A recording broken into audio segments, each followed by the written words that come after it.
여러분, 오늘 하루는 어떻게 보내고 계신가요?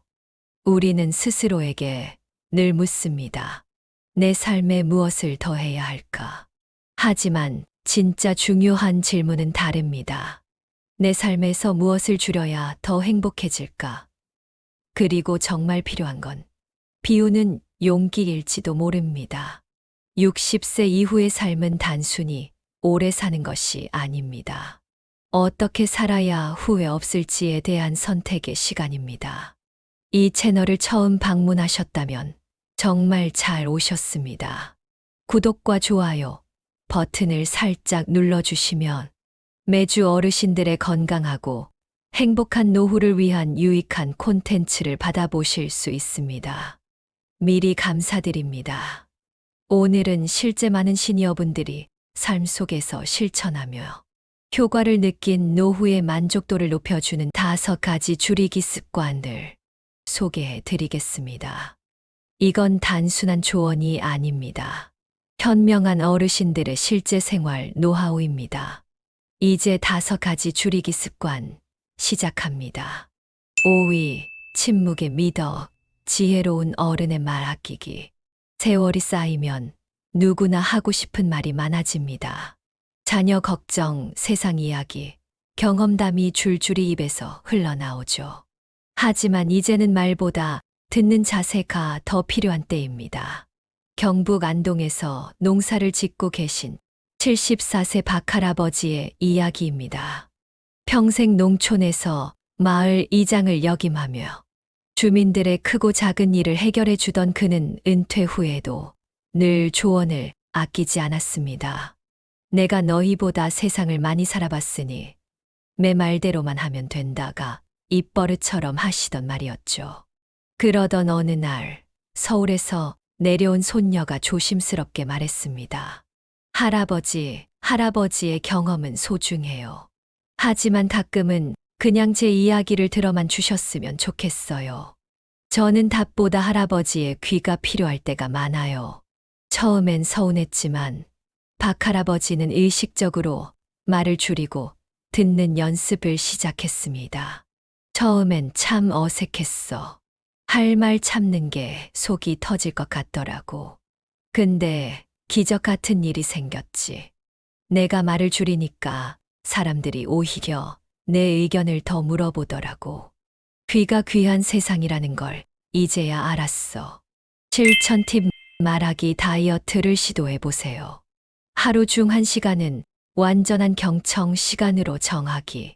조언하기 전에 지금 내 의견이 필요할까?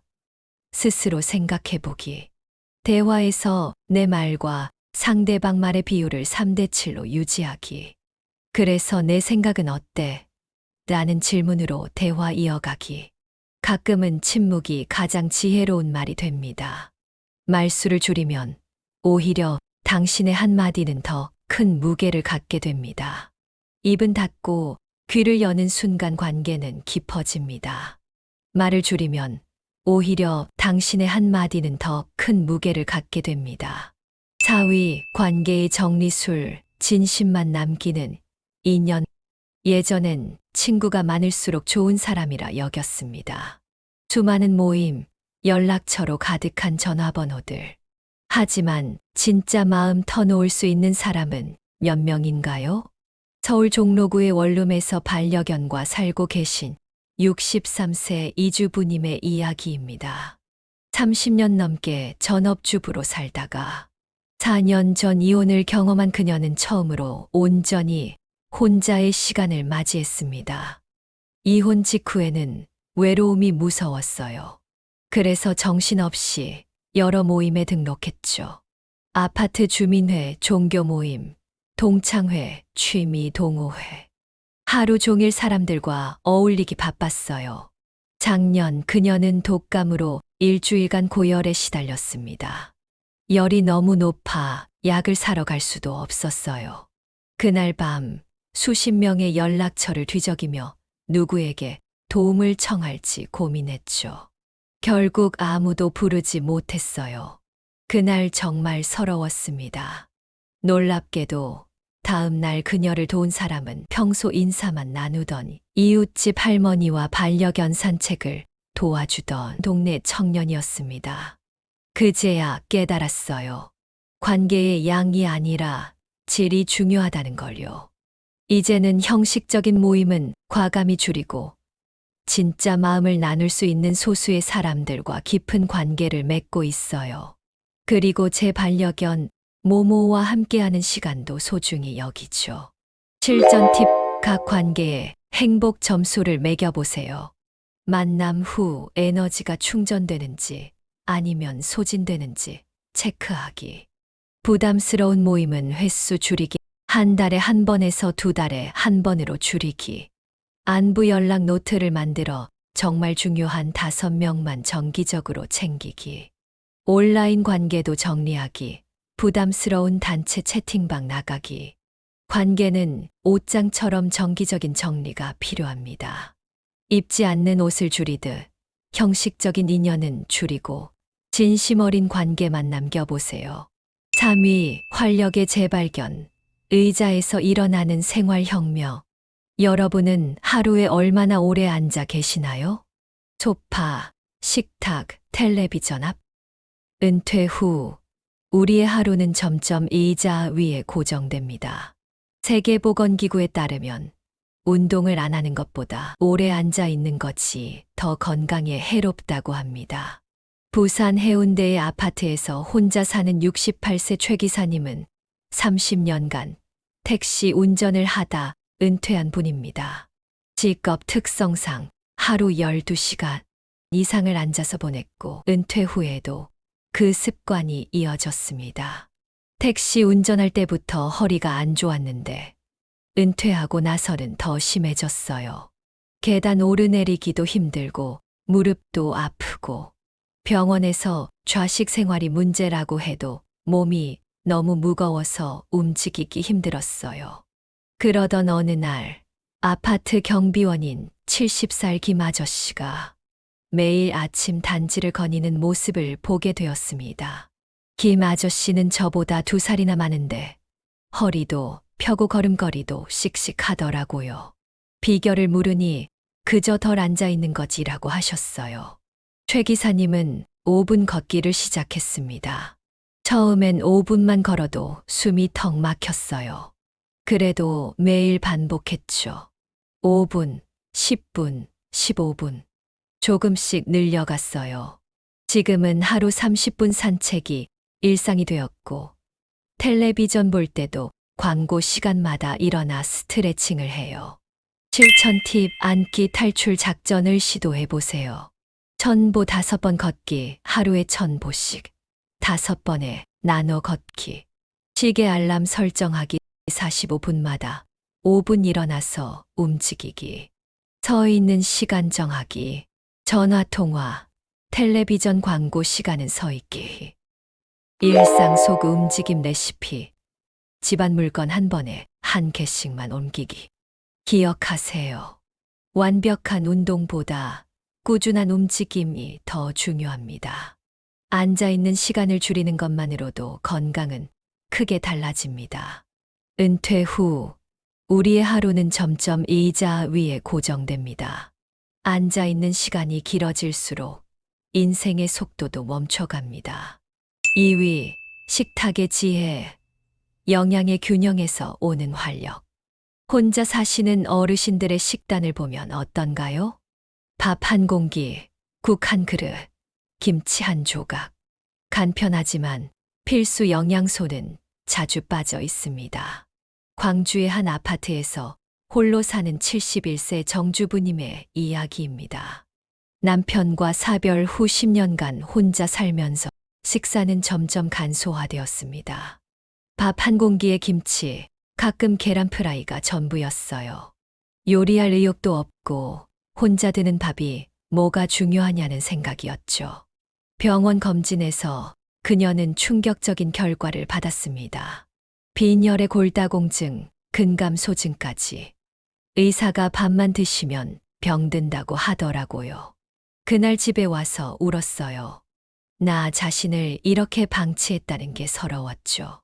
정주부님은 동네 복지관에 실버 영양교실에 등록했고 거기서 배운 간편 균형식을 실천하기 시작했습니다. 실전 실버 간편식 공식. 밥 반 공기 단백질 1점, 채소 1줌. 아침 영양 1그릇. 작은 그릇에 밥 반 공기. 삶은 계란 1개. 고구마 반쪽. 김 1장. 점심 컬러푸드 도시락. 현미밥 반 공기. 닭가슴살 참치 캔두부 1토막. 색깔 채소 3가지. 저녁 단백질 파워볼. 잡곡밥 작은 공기. 육류나 생선 1인분. 채소 무침 2가지. 간식 우유 1컵 또는 두유. 과일 반개. 견과류 1줌. 정주부님은 이 식사법을 석 달 지속한 후 눈에 띄는 변화를 경험했습니다. 철분 수치가 올라가고 근육량도 늘어났대요. 힘이 생기니까 산책도 더 길게 할 수 있게 됐어요. 중요한 건 밥 반 공기, 단백질 1점, 채소 1줌, 이 공식만 기억하면 된다는 거예요. 어렵지 않게 실천할 수 있어요. 특히 그녀가 강조하는 점은 밥그릇 줄이기입니다. 큰 공기 대신 작은 공기를 사용하고 탄수화물은 줄이되 단백질은 늘리는 것이 핵심입니다. 1위, 마음의 저울 불안과 욕심 내려놓기. 노후의 가장 위험한 적은 무엇일까요? 1위, 불안입니다. 그리고 그 불안이 만들어내는 것이 욕심입니다. 인천의 한 연립주택에서 혼자 사는 78세 권할머니는 30년간 마트 계산원으로 일하며 모은 2천만 원을 보유하고 있었습니다. 텔레비전에서 계속 물가 오른다, 인플레이션이다, 이런 얘기가 나오니까 제 돈이 자꾸 작아지는 것 같았어요. 자녀들에게 짐이 될까 두려웠죠. 내 돈이 점점 작아지는 것 같고 나는 점점 작아지는 사람처럼 느껴졌어요. 그러던 중 동네 지인이 소개해준 투자 상품에 1,000만 원을 넣었는데 전부 사기였어요. 평생 모은 돈의 절반이 하루아침에 사라졌어요. 1,000만 원을 잃은 후 권할머니는 동네 복지관 상담사의 도움으로 금융교육 프로그램에 참여하게 되었습니다. 상담사와 지출 분석을 해보니 문제는 부족함이 아니라 비교해서 오는 욕심이었어요. 기초연금과 기초생활수급비를 포함해 지금 소득으로도 검소하게 살기에 충분했거든요. 권할머니는 지금 지출 기록장을 매일 작성하며 자신의 실제 필요를 명확히 인식하고 불필요한 욕구를 구분하는 연습을 합니다. 실천 팁 마음의 저울 훈련하기. 매일 저녁 3가지 감사일기 쓰기. 필요 또는 욕구 목록 만들기. 느린 투자 원칙. 금융결정은 최소 일주일 숙고 후에 하기. 비교 금식. 이웃이나 지인과의 비교를 의식적으로 피하기. 불안할 때마다 자신에게 물어보세요. 내가 정말 필요한 건 무엇인가? 지금 내가 가진 것들로 충분하지 않은가? 비움의 기술로 채워지는 노년의 품격. 노후를 잘 사는 법은 멀리 있지 않습니다. 이미 있는 것들을 조금씩 줄이는 것에서 시작됩니다. 여주에서 작은 채소밭을 가꾸며 살고 계신 84살 조할머니는 마을에서 행복한 할머니로 불립니다. 그녀의 말을 들어보세요. 말 줄이니 귀한 사람이 보이고, 모임 줄이니 진짜 친구가 보이고, 앉아있는 시간 줄이니 몸이 가벼워지고, 밥 줄이니 건강해졌고, 욕심 줄이니 마음이 풍요로워졌어. 행복은 채움이 아니라 비움에서 온다네. 오늘은 현명한 노후를 위한 5가지 줄이기 습관을 알아보았습니다. 오늘 이 순간부터 여러분의 삶에서 하나만 줄여보세요. 말수를 줄일지, 의자에 앉아있는 시간을 줄일지, 아니면 탄수화물을 줄일지, 그 작은 빼기가 더 행복한 노년의 시작이 될 것입니다. 이 영상이 도움이 되셨다면 구독과 좋아요로 응원해 주세요. 댓글로 여러분만의 줄이기 경험도 나눠주세요. 여러분의 소중한 응원이 더 좋은 콘텐츠를 만드는 원동력이 됩니다.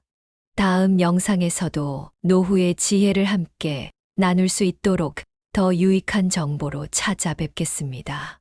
오늘부터 무엇 하나 줄여보시는 건 어떨까요? 작은 빼기 하나가 더 큰 행복으로 돌아옵니다.